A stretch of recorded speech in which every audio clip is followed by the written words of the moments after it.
সম্মানিত ভিউয়ার্স, আসসালামু আলাইকুম। কেমন আছেন সবাই? দেখেন আমাদের খেজুর গাছগুলো তোলা হচ্ছে।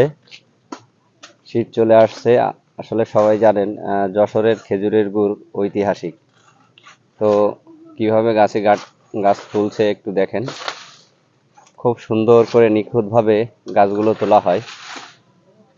আসলে এগুলো সবার দ্বারা সম্ভব নয়। অনেক পরিশ্রম, অনেক কষ্ট করে গাছগুলো তুলতে হয়।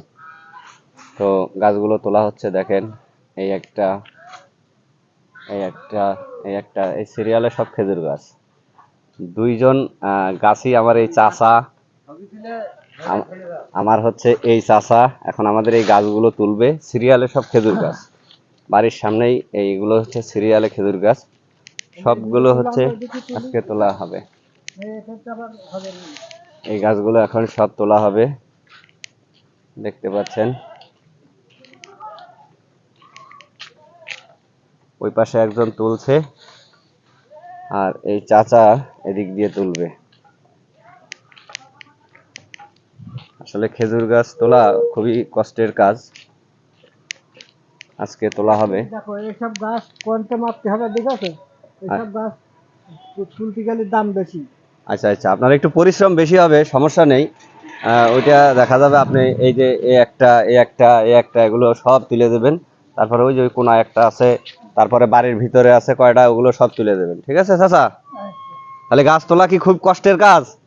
গাছ তোলা কষ্টের কাজ না, তো কি সাধারণ মানুষই কাজ করতে পারেন। আচ্ছা আচ্ছা, যাই হোক, আমাদের খেজুর গাছগুলো তোলা হচ্ছে, আপনারা দেখতে পাচ্ছেন। এখন গাছগুলো তুলবে। যে গাছগুলো তোলা হবে আসলে খুবই নিখুঁতভাবে তোলা হয় এবং হচ্ছে এটা অনেকটা পরিশ্রমের কাজ বলা যায়। এই গাছগুলো হচ্ছে চারা গাছ, এগুলো এখনো তোলা হয়নি। তো আমার চাচা হচ্ছে আজকে এই প্রথম এই গাছগুলো তুলবে। তো আপনাদের দেখিয়ে রাখি, এই গাছটাও এখন তোলা হবে। খুব সুন্দরভাবে তোলা হবে গাছগুলো। যাই হোক, অনেক কষ্টের পরে যখন রস আসে, খেজুরের গুড় এবং রস খেতে অনেক সুস্বাদু।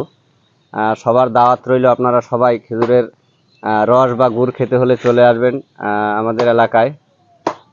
সবাই চলে আসবেন, সবার দাওয়াত রইল। আর আপনারা জানেন যে এটা হচ্ছে ঝিনাইদহ জেলা। আমার বাড়ি হচ্ছে ঝিনাইদহে। তো হচ্ছে যারা যারা রস খেতে পছন্দ করেন অবশ্যই চলে আসবেন, সকলের দাওয়াত রইল। এই গাছটি তোলা হচ্ছে একদম নিখুঁতভাবে, কত সুন্দরভাবে তুলছে দেখেন। এটা প্রায় তোলা শেষ এখন। এই যে কত সুন্দরভাবে তুলছে দেখেন।